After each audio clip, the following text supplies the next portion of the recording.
جب اللہ تہجد میں دعا قبول کرنے لگتا ہے کچھ خاص نشانیاں ظاہر ہونے لگتی ہیں۔ تہجد کا وقت خصوصی برکتوں اور رحمتوں کا وقت ہوتا ہے۔ جب اللہ کسی کی دعا قبول کرنے لگتا ہے تو کچھ خاص نشانیاں ظاہر ہونے لگتی ہیں جو اس کے کرم اور مہربانی کی علامت ہوتی ہیں۔ دل میں غیر معمولی سکون اور اطمینان محسوس ہونا۔ جب کوئی شخص تہجد میں رو رو کر دعا کرتا ہے اور اچانک دل کو سکون ملنے لگے تو یہ اس بات کی علامت ہو سکتی ہے کہ اللہ اس کی دعا کو قبول فرما رہا ہے۔ دل کا بوجھ ہلکا ہو جاتا ہے اور بے چینی ختم ہو جاتی ہے۔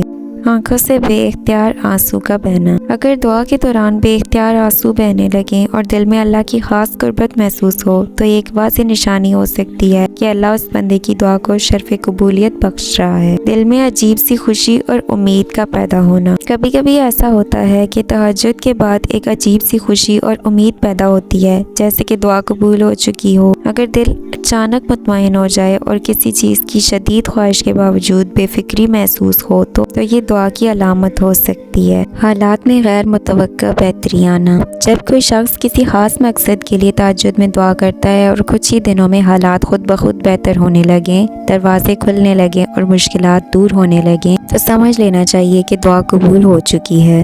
دل میں اللہ کی محبت اور یاد مزید بڑھ جانا۔ قبولیت دعا کی ایک بہت بڑی نشانی یہ بھی ہے کہ بندے کا دل اللہ کی محبت سے بھر جائے اور اس کا ذکر زیادہ کرنے لگے۔ اگر دعا کے بعد اللہ کی طرف مزید جھکاؤ محسوس ہو تو یہ اس کی خاص رحمت کی علامت ہو سکتی ہے۔ کسی نیک انسان سے اچانک رہنمائی یا بشارت ملنا۔ بعض اوقات اللہ کسی نیک شخص کے ذریعے دعا کی قبولیت کا اشارہ دیتا ہے۔ اگر کوئی بزرگ یا نیک شخص اچانک ایسی بات کہہ دے جو دعا کے مطابق ہو تو یہ بھی ایک نشانی ہو سکتی ہے کہ اللہ نے دعا قبول کر لی ہے۔ نیند میں خاص خواب یا اشارے ملنا۔ بعض لوگوں کو تہجد کے بعد ایسے خواب نظر آتے ہیں جو ان کی دعا کی قبولیت کی طرف اشارہ کرتے ہیں۔ اگر خواب میں روشنی کسی نیک ہستی کی موجودگی یا خوشخبری ملے تو یہ دعا کی قبولیت کا ایک خوبصورت اشارہ ہو سکتا ہے۔ اللہ تعالی ہم سب کی دعائیں قبول فرمائے اور ہمیں تہجد کی برکتوں سے مالا مال کرے۔